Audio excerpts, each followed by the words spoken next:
আসসালামু আলাইকুম ওয়া রাহমাতুল্লাহি ওয়া বারাকাতুহু। সাধারণত দাখিল পরীক্ষা এবং এসএসসি পরীক্ষার্থীরা পদার্থবিজ্ঞানকে অনেক ভয় পায়। আর আবার কিছু কিছু স্টুডেন্ট আছে যে মানে পদার্থবিজ্ঞানকে অনেক সহজ মনে করে, কিন্তু আসলে এই দুইটা মানে মানে ভয় পাইলেও চলবে না, আবার এটাকে একবারে সহজ মনে করে অবহেলা করলেও চলবে না। এটার ভিতরে দুই ধরনের একটা কম্বাইন্ড একটা কি ইফেক্ট আছে। সো পদার্থবিজ্ঞানকে যদি আমরা ভালোভাবে না করি, মানে রিড না করতে পারি, তাহলে আমাদের জন্য আসলে এটা ক্ষতিকর একটা বিষয় হিসেবে দাঁড়ায়।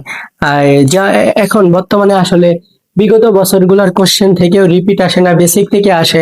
তো আমাদের আসলে বেসিক জানাও ইম্পর্টেন্ট আছে। এবার দেখলাম আর কি এসএসসি এইচএসসি পরীক্ষাতে দেখলাম যে বেসিক থেকে কোশ্চেন আসে, বিগত বছরের কোশ্চেন থেকে আসে নাই। তো তোমাদেরও একটা ভালো একটা প্রিপারেশন নেওয়া দরকার। তো আমি মানে পদার্থবিজ্ঞান পুরাটাই শেষ করে দিব। তো সেই মানে তারই মানে পরিপ্রেক্ষিতে আজকে আমি প্রথম অধ্যায় সম্পর্কে কিছু মানে তথ্য মানে তুলে ধরতেছি। তারপরে আমি মানে পর্ব ওয়াইজ এই যে যে তথ্যগুলো এখানে 7টা লেখা আছে, এই 7টা তথ্য অনুযায়ী আমি কি করব, 7টা তথ্য অনুযায়ী আমি পর্ব আকারে সবগুলা তোমাদেরকে বুঝিয়ে দেব। তো প্রথমে যেটা আছে এখানে যে মানে আমার মনে করো এই যে পদার্থবিজ্ঞান চ্যাপ্টার 1 আর কি, চ্যাপ্টার 1 মানে প্রথম অধ্যায়টাতে আর কি কি কি আসতে পারে এগুলার একটা বলতেছি। যেমন 7টি মৌলিক রাশি, আমরা জানি যে 7টা মৌলিক রাশি কাকে বলে, যে রাশিকে ভাঙলে বা বিশ্লেষণ করলে অন্য কোনো রাশি পাওয়া যায় না, অর্থাৎ যে রাশি স্বাধীন এবং নিরপেক্ষ, যে রাশি অন্যের উপর কে নির্ভরশীল না, সেটাই কি আমার মৌলিক রাশি। তো এই মৌলিক রাশি 7টা, এই 7টা মৌলিক রাশি থেকে এমসিকিউ আসে, কিভাবে আসে ওইটাও আমি তোমাদেরকে দেখিয়ে দেবো। তারপর আমার কি এই যে এই মানে এই মৌলিক রাশি দিয়ে খ আসে কিভাবে, যে তাপমাত্রা একটি মৌলিক রাশি ব্যাখ্যা করো।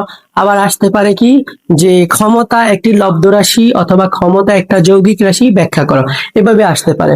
তো খতেও আসতে পারে, আবার শর্ট কোশ্চেন মানে সংক্ষিপ্ত কোশ্চেন ওকে আমার এটা আসতে পারে।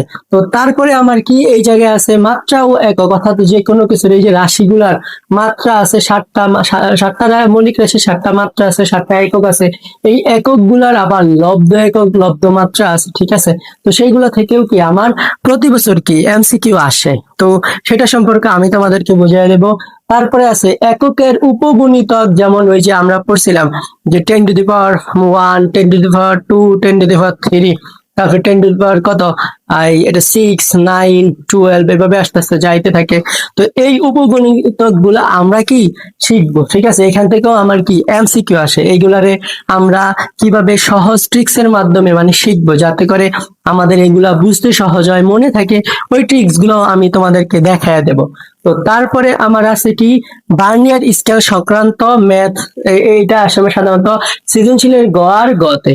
তো এটা এই যে বার্নিয়ার স্কেল সংক্রান্ত ম্যাথ, এখন বার্নিয়ার সম্পর্কে যত রকমের বেসিক দরকার লাগে, বার্নিয়ার স্কেলটা কিভাবে তৈরি হয়েছে, এটা কোন নীতির উপর বেসিস করে আর কি তৈরি হয়েছে, আমি এভরিথিং তোমাদেরকে আর কি দেখায় দেব।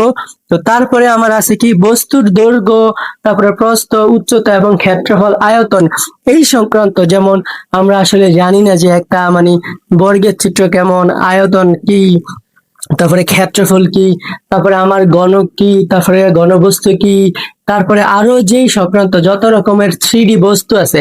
কারণ এই অধ্যায়টা আসলে 3D বস্তু দিয়ে আমার বিভিন্ন ধরনের আসে আর কি। যেমন ধরো মনে করো এই যে এখানে কি আছে আমার, এই যে ধরো মনে করো আপেক্ষিক ত্রুটি সংক্রান্ত ম্যাথ গুলা করতে আমার এইখানের আয়তনের সূত্র লাগতে পারে, ক্ষেত্রফলের সূত্র লাগতে পারে।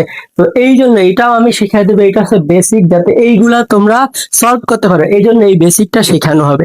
তো তারপরে আমার কি আপেক্ষিক ত্রুটি সংক্রান্ত ম্যাথ আসে গতে, সেটাও আমরা শিখবো। এগুলো কিন্তু আমার প্রতি বছরই আসতেছে, ঠিক আছে। তো তারপরে আমার সবার শেষে আমার বিজ্ঞানীদের আবিষ্কার। এখন এই পদার্থবিজ্ঞান প্রথম অধ্যায়ে বিজ্ঞানীদের হাজার হাজার আবিষ্কার আছে। আসলে তুমি যদি প্রতিটা অধ্যায় না পড়ো, তাহলে আসলে এগুলো আসলে এক অধ্যায়ে পড়ে মনে রাখতে পারবা না। প্রতিটা অধ্যায়ে দেখবে যে এক একটা বিজ্ঞানীর এক একটা অবদান দিয়ে এক একটা করা আছে, তো ওইভাবে তুমি শিখতে পারবা। আর তোমাকে আমি এইখানে যত মানে সবগুলো অনেকগুলা যেহেতু আছে, মানে একসাথে অনেকগুলা বিজ্ঞানীদের আবিষ্কার আছে, অবদান আছে, কে কত সালে কি করছে এগুলো আছে। তো এগুলো আমি সবগুলা দেব না, যেগুলো ইম্পর্টেন্ট, যেগুলা থেকে আর কি কোশ্চেন আসে সেইখান থেকে আমি বাছাই করে কিছু এমসিকিউ দিয়ে দিব। ওইগুলা পড়লেই তোমার জন্য আর কি এনাফ। মানে তোমরা এটা নিয়ে বিজ্ঞানীদের মান নিয়ে কি কয়, বিজ্ঞানীদের কোনজন কত সালে কি আবিষ্কার করছে এগুলা নিয়ে আমরা অনেক বেশি চিন্তায় পড়ে যাই, ঠিক আছে? তো আমি তোমাদের চিন্তাকে দূর করার জন্য আমি বলে দিব যে যতটুকু পড়লে তোমাদের যথেষ্ট, আমি ঠিক তোমাদের জন্য ততটুকুই রেডি করে দেব, ঠিক আছে? তো এই হলো আমার বিজ্ঞান ফার্স্ট অধ্যায়ের মানে একটা সাম আপ, আসলে তোমার কি কি পড়া লাগতে পারে। এখন আসি, এই এই যে এগুলা পড়া লাগবে, তো এগুলা তো তুমি পড়তে হবে। তো এখন তুমি তো নিজে নিজে পড়তে পারবা না, তো আমি এই যে এখানে যা যা লিখছে এগুলা পর্ব ওয়াইজ আমি সবগুলা তোমাদের বুঝিয়ে দিব।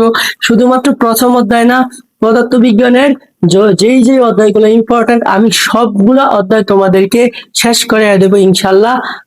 তারপরে আমি শুধু যে পদার্থবিজ্ঞান পড়াবো এরকম না, আমি সায়েন্সের প্রত্যেকটা সাবজেক্ট হয়তো বা বায়োলজি জাস্ট একটু শেয়ার করবো, আর বাকিগুলা সবে তোমাদের জন্য কি আমি সলভ করে দেবো।